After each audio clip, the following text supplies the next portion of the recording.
Habulan sa dagat, nauwi sa banggaan. Nagsalpukan ang dalawang barko ng China sa gitna ng paghabol nila sa barko ng Philippine Coast Guard sa Bajo de Masinloc sa West Philippine Sea. At nakaranas din ng pangaharas ang mga barko ng Bureau of Fisheries and Aquatic Resources o BFAR. Saksi, si Rafi Tima. Sa gitna ng paghabol sa barko ng Pilipinas na BRP Suluan,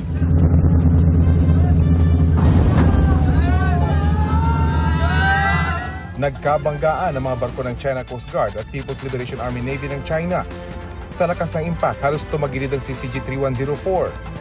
Bago ang di inaasahang tagpong yan, kalahating oras hinabol ng CCG-3104 at PLA Navy 164 ang BRP Suluan habang patungo ito sa Bajo de Masinloc na pasok sa Exclusive Economic Zone ng Pilipinas. Tila iipitin pa yata kami nitong dalawang barko. Ilang beses dumikit ang dalawang barko ng China na pilit iniiwasan ng kapitan ng BRP Suluan. Regular na pag-ikot ito ng Philippine Coast Guard sa ating EEZ.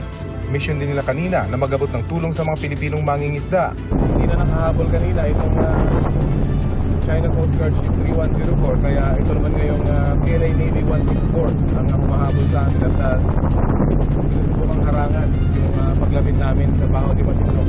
Kita naman kung gaano matindi ang armas itong PLA Navy 164. Meron itong Gatling gun at meron itong kanyon sa harap. Nang hindi maharangan ng BRP Suluan, nagbukas na ng water cannon ng Coast Guard ship ng China habang pilit kaming hinahabol. 10 kilometro bago kami makarating sa Bajo de Masinloc, mas naging agresibo ang dalawang barko ng China. Ilang beses din silang muntik magbanggaan. Hanggang sa bigla na lang sumulpot ang dambuhalang barko ng Chinese Navy at humarang sa dinaraanan ng China Coast Guard. Sa anggulong ito mula sa aking 360 camera, makikita ang BRP Suluan ang matutumbok sana ng Chinese naval ship. Mabilis lang nakalagpas ang barko ng Philippine Coast Guard, kaya mga barko ng China ang nagbanggaan. There was a miscalculation on the part of the PLA Navy when it did a very sharp turn. Siya yung bumangga, no, sa China Coast Guard vessel.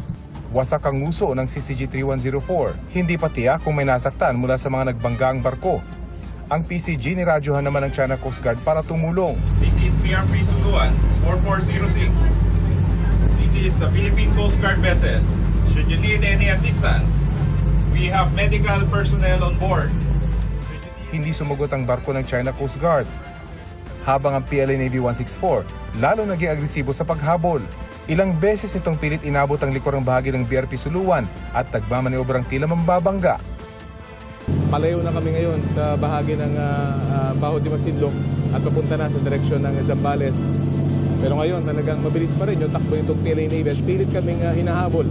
Bumagal din kalaunan ng takbo ng Chinese Navy. Dito na nakita ng kapitan ng BRP Suluan na tinamaan din pala ang barko ng Pilipinas. Bumaluktot ang flagpole ng BRP Suluan matapos dumikit at bumangga rin dito ang barko ng PLA Navy nang magkabanggaan sila ng China Coast Guard. Kalaunan, tumigil na rin sa paghabol ang PLA Navy habang palayo na kami sa Bajo de Masinloc. Ang mga sasakyang pandagat ng Bureau of Fisheries and Aquatic Resources nakaranas din ng pangaharas. Hindi bababa sa 25 barko ng China Coast Guard at Chinese maritime vessel ang nakapalibot sa Bajo de Masinloc. Nag-radio challenge pa ang China na sinagot din ng BFAR. This is China Coast Guard 4406. We are conducting a water patrol in accordance with the law in the waters of Maria Island of the People's Republic of China. Agad ding sumagot ang BFAR. We must take leave of our route and are reminded of your obligation for safe conduct by the 1972 International Regulation Preventing Collision at Sea and the 1982 United Nations Convention on the Law of the Sea. Bandang alas 8 ng umaga, nag-shadowing ang China Coast Guard Vessel 3306 sa gilid ng Multi-Mission Offshore Vessel o MMOV na Dato Bangkaya. Sa di kalayuan, binugahan na rin ng tubig ng CCG ang isa pang partner MMOV ng BFAR na Dato Sumkat. Maya-maya, nagtangka na rin silang i-water cannon ng Dato Bangkaya.